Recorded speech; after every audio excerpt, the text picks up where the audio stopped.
First semester কল্যাণ ইউনিভার্সিটির আন্ডারে ভর্তি হয়েছো বা অন্যান্য ইউনিভার্সিটিতেও যারা ভর্তি হয়েছো তাদের জন্য খুব গুরুত্বপূর্ণ কিছু প্রশ্ন নিয়ে আমরা হাজির হচ্ছি কয়েকদিন ধরে। আজকে তোমাদের প্রাচীন ও মধ্যযুগ থেকে কিছু গুরুত্বপূর্ণ শর্ট কোশ্চেন তোমাদেরকে দেব, তোমরা এগুলো পড়ে রাখবে, তোমাদের খুবই উপকারে লাগবে। যারা আমাদের এখানে এসে পড়ো অফলাইনে তাদের জন্য তো পড়ানোর বিশাল সুযোগ আছে, আবার যারা অনেক দূরে আছো তারা পড়তে আসতে পারছো না দূরত্বের কারণে, তারা অবশ্যই তোমরা আমাদের সঙ্গে যোগাযোগ করতে পারো। সম্পূর্ণ অনলাইন পদ্ধতিতে, উন্নত পদ্ধতিতে তোমাদেরকে আমরা পড়াই। আজকে যে গুরুত্বপূর্ণ শর্ট কোশ্চেনগুলো তোমাদেরকে করাচ্ছি তার সম্পূর্ণ পিডিএফটা কিন্তু তোমাদেরকে ডেসক্রিপশন বক্সে দিয়ে দিচ্ছি, তোমরা ওখান থেকে পিডিএফগুলো ডাউনলোড করে তোমরা পড়ে নেবে অথবা খাতায় লিখে নেবে। তোমাদের মধ্যযুগ থেকে যে শর্ট কোশ্চেন দিচ্ছি সেই শর্ট কোশ্চেনগুলো দেখো পড়ে একটু। অনুবাদ সাহিত্যের প্রথম দিকের একটা বৈশিষ্ট্য কি না, মূল বিষয়ের প্রতি আনুগত্য, যেটা মূলানুগত্য।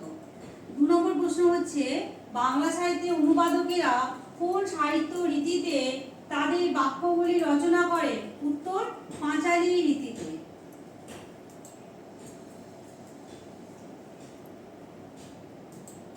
পরের প্রশ্ন দেখো, চতুর্দশ শতকে বাংলায় রাজনৈতিক স্থিতিশীলতার পর বাংলা সাহিত্যে যে বিশিষ্ট শাখার উদ্ভব হয় তার নাম কি?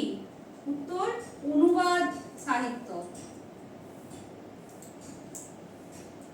পরের প্রশ্ন দেখো, অনুবাদ সাহিত্য কাকে বলে? এটা খুব ভালো প্রশ্ন।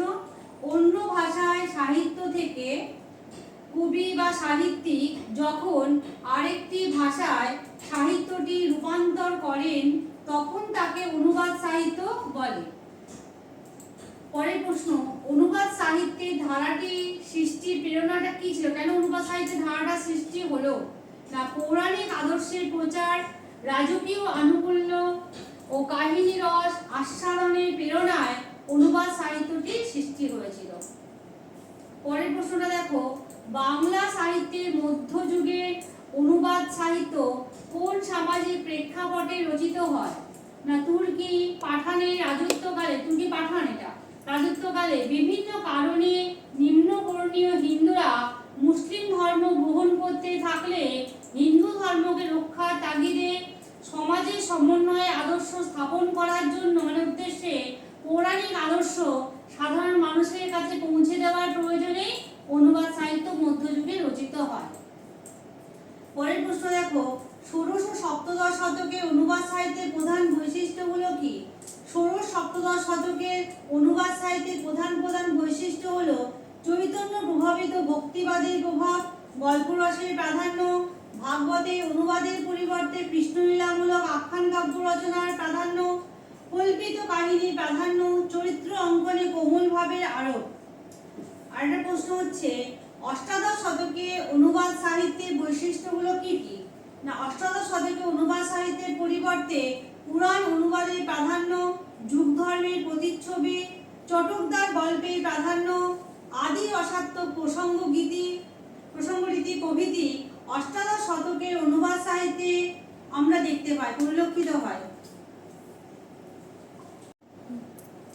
যারা স্নাতক স্তরে পড়াশোনা করো বা স্নাতকোত্তর বা নেট সেট বা এসএসসি পড়াশোনা করছো তাদের জন্য আমাদের চ্যানেলটি খুবই গুরুত্বপূর্ণ, তাদের কাছে খুবই দরকারি একটা চ্যানেল। যদি তোমরা মনে করো তাহলে অবশ্যই তোমরা সাবস্ক্রাইব করে রাখতে পারো, তাহলে নিত্য নতুন ভিডিও তোমরা আগেই পেয়ে যাবে নোটিফিকেশন। আর যদি এটা ভালো লাগে সবাই একটু শেয়ার করে দেবে, লাইক করবে। আর আরেকটা কথা, তোমরা যারা দূরে আছো বারবার করে বলছি, যারা তোমাদের ইচ্ছা আছে পড়ার কাকলি একাডেমিতে অথচ এখানে আসতে পারছো না, তারা সম্পূর্ণ অনলাইনেও এখানে পড়তে পারো, অফলাইন তো পড়ার ব্যবস্থা আছে।